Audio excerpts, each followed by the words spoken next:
Representative Dorman, thank you for being here with us today. And in 1 minute, tell us about yourself and why you're running for office. Well, I've served as a state representative the past 12 years for District 65, which is in southwest Oklahoma.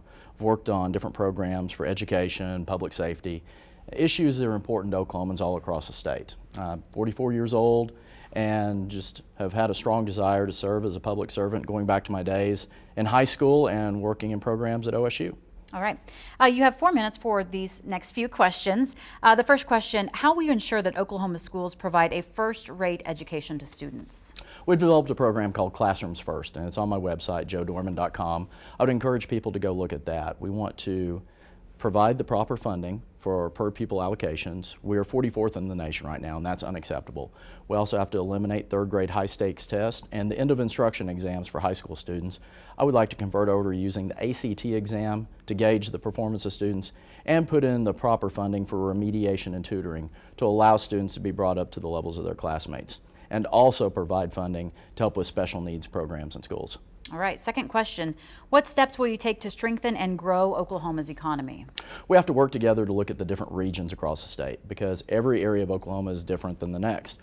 We have to provide the opportunities for those areas to achieve their potential and overcome those obstacles. I want to work with the local career techs and economic development directors to promote small businesses. 80% of businesses in Oklahoma are small businesses, and they currently don't receive the assistance from the state that they should, and also provide business incubators to help them succeed. How will you address staffing issues and overcrowding at Oklahoma prisons? It's ridiculous the level of what we're seeing with the prisons right now. They're at 53% staffing levels.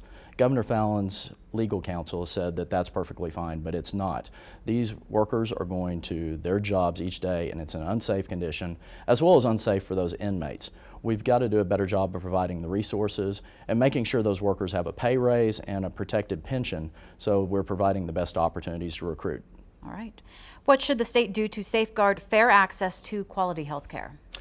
We've got to make sure that we do not leave any funding on the table. We need to bring in all the dollars that are currently in Washington, D.C., paid by Oklahomans, bring them back to Oklahoma. I'm in support of Medicaid expansion, using those funds to help the hospitals.